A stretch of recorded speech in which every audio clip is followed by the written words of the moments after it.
It's nice to have everybody here as part of MoMondays. And as everybody in Ottawa, except one person, knows, for the last 3 months, I've been planning tonight. I was trying to build a business. I was trying to build a retail store, and I had bought an empty building, and I had decided that I was going to make this a success. I didn't want to become one of those 1 in 5s that failed in the first 5 years. I said there was no way. So I devoted tons of time. And then what happened was, I was also the mother of a teenage boy. Who has ever had teenage boys and know the challenges? Yeah, right.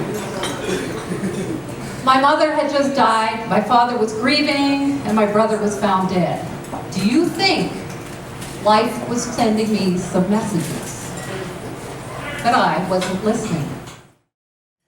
So, doing my university, this guy, I have a baby at age 24, get pregnant. 3 months into my pregnancy, I relapse on crack. I don't tell anyone this, but I'm not ashamed of it anymore because I've forgiven myself for it, and my son's really healthy and really smart.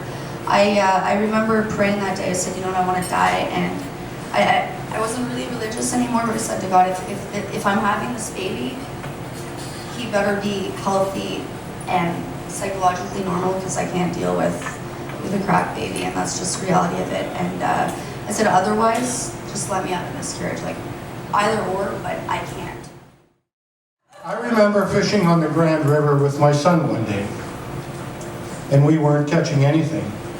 So we did what every fly fisherman would do. We sat on the bank, we pulled out a flask of rum and a good cigar, and talked about what we should do next. While we were sitting there, we noticed some old guy fishing in the pool below us. He was probably about 45, but he looked old to me. Anyway, he was catching fish. After a while, he got tired, taking him off his hook, and started to walk towards us. How's it going, fellas? As if he didn't know. We were just talking about drifting a hexagenia nymph under an L-Care caddis. Do you think that would work? Well, he said, I think that a plan like that might just catch the smartest fish in this river. Is that what you've been doing, I asked. Heck no, I just fish for the dumb ones. I leave the smart ones for people like you. And you see the kids toting off to school. They got a $500 iPad, they got electronics for the music, they got a $75 backpack. When I went to public school, I was the man if I had a big bag of marbles. And then growing up, we didn't wear seat belts, we didn't wear any of those fancy bicycle helmets, and the kids said, well, how come you never did that? I said, well, growing up, there was always 7 or 8 in a family, and the parents figured if one didn't make it, well, that was okay. Now, I don't know about you, if you've ever been involved in one of these projects, volunteer projects you're involved in, when things don't go so well, 2 things happen. Number 1, everyone says, well, it was nice, we tried, but it didn't work, and they run for the hills. And as we started talking about the numbers on that day, it was devastating for us. We'd worked for 2 years on this project. And as the numbers started walking around, there's one person who sat 2 seats down from me. He said, I have a question. He said, who do we owe the money to? They said, well, of the 500,000, there's 200,000 owed to our partners, the Ontario Plowmen's Association. And he said, the other 3,000 are owed to the local creditors. So we have 150,000 receivables. If we pay that to the creditors, he said, how much do we owe the local creditors? They said, net is $150,000. He said, I will not rest until every cent is repaid. And so I had a breakdown, and 3 weeks I spent in the hospital.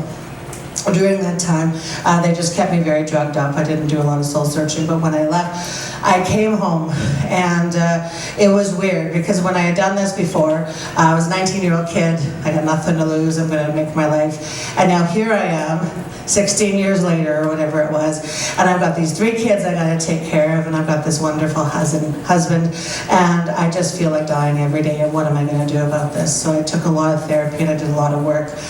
As we've come forward, I'm still crazy, don't worry about that, but I've done a lot of work. But the fork in the road, as it is, came when I realized that I hate my job. I just freaking hate it. I hated everything about it. It made me feel like a bad person.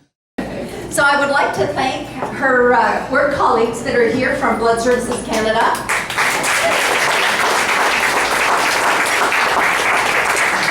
They make a difference in our lives, and I'm glad you all came and you all managed to keep the secret. During National Blood Donation Week. Oh yes, National Blood Donation Week. Okay, good. See, that justifies it. That's good. And Joanne Clement, who's with Arbonne, and she has a table of colleagues here.